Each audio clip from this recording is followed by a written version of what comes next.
Hello everybody, this is Scott the Old Fart with Old Fart Wood Art. Today I'm going to show you some carbide techniques that will change your idea of using carbide tools, I think, to the better. But I'm going to just do some practice cuts on this and show you how to use a carbide tool properly. We'll start with a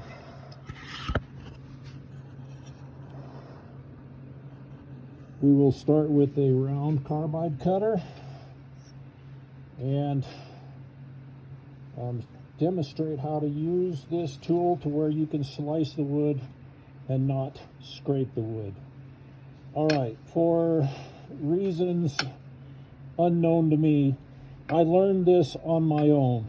I have seen a couple of other people actually teach this method. Actually, I've seen one person teach it and one other person use it in videos that I've seen on the internet, on YouTube, etc. That's a very small portion of people out there that actually understand this. But carbide tools are fairly new to wood turning in comparison to traditional tools like bowl gouges, etc. Okay, bowl gouges and spindle gouges. A carbide tool, people have been told just to use the carbide tool straight on the rest and presenting your tool straight into the work surface. Okay, if you look at that, especially when I'm getting here on this cross grain, that's just tearing it up. Look at how, hopefully you can see that, how torn up that surface is. Versus modifying your tool, rounding the corners off on the back so it will slide along your rest and you can rotate it left or right. And with that, you will also be dropping the handle, much like you drop the handle. Adjust your handle height to adjust your cut. So I will be using the bottom side of this flute right there at a 45 to slice that wood. You see that curly cue coming off of there? That's what a bowl gouge. A nicely sharpened bowl gouge. I can do the same thing with a carbide tool.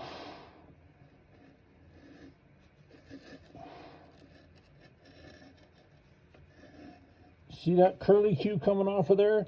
That's a slicing cut. All right, what I've done to accomplish that, I did not put it in straight like this. That's a very nasty cut, okay? It's not enjoyable. It's not fun. It's not pleasant. It's a very primitive way of removing the wood from a workpiece. Can it be done, and can you get this to a shape and then sand those marks out using 80 grit, 60 grit sandpaper and working your way up and having to spend a lot of time sanding? Yes. But what if we can take this tool and rotate it and learn to slice with it like this? Okay.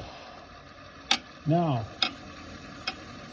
make sure that before you try this, you follow the ideas that I'm presenting to you. This tool is going to be rotated. When I touch the wood, there's a 45-degree angle. Right there. That was just a beautiful, nice, smooth little cut. I am going to be moving it in the direction that I have the tool tilted. In this case, I'm moving from right to left. All right. And I'm always cutting on the... There is a fulcrum right here on the tool rest where that tool is sitting. It's on this corner right here. That's like the center of the teeter-totter. And you can control how much you roll this. There are certain situations where you don't want it quite rolled over so far. Other situations you want to roll more. Okay? But I'm always going to cut on the downhill side of this cutter because that is where the tool rest is supporting it. I will not get cuts on this tool if I'm cutting over here on the supported side of the tool. I will slice that wood. Okay? Right in here, look at, oops, bumped my camera. Look at this surface. This is where I used it as a scraper, and this is where I used it to slice the wood. Look at the difference. It's huge. That I could go right to probably 220 and sand it off. Okay? So I'm always moving in the direction that I have a handle rotated, the downhill side of my cutter, and I'm always moving in the direction that I have it pointed, okay, or that I have the slope. If I've got it sloped to the left, I'm moving to the left. If I've got it sloped to the right, I'm moving to the right. Okay, when would I move to the right? That would be if I'm cutting over on the back side of this and cleaning up this edge going that direction. I would rotate it the other way and come in from the back.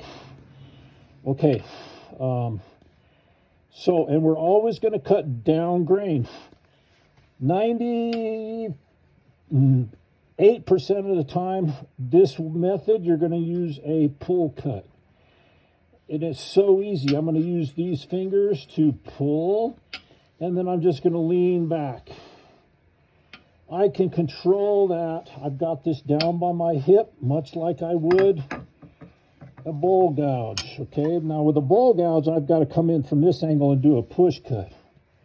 All right, but the way I'm presenting this tool to that wood right there, there's a 45-degree angle. That's the optimum angle to cut wood, plus or minus. So right there, I'm going to have my cutter sloped like that. Okay, and then I'm going to rotate it a little bit one way or the other to get the best cut. With the Carbide tool, I'm going to do the same thing. I'm going to rotate that off the rest, and I'm going to be cutting along that same line. Same thing I would do with a spindle gouge. Okay, I can use a spindle gouge like that too. That's a slicing cut. Beautiful little shavings. All right, Carbide tool. This is a push cut, but I'm cutting on that angle. Okay, there's where I'm going to be cutting, right there. And I'm going to rotate that and present it at a 45 so it's slicing. Look at those beautiful little shadings. Wow.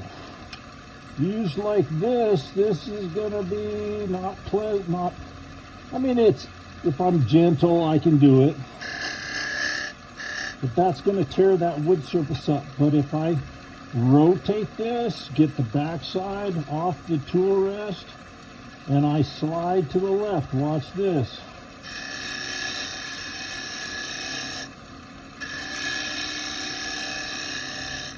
Look at those shadings coming off. Delicate, fine little shadings. And that is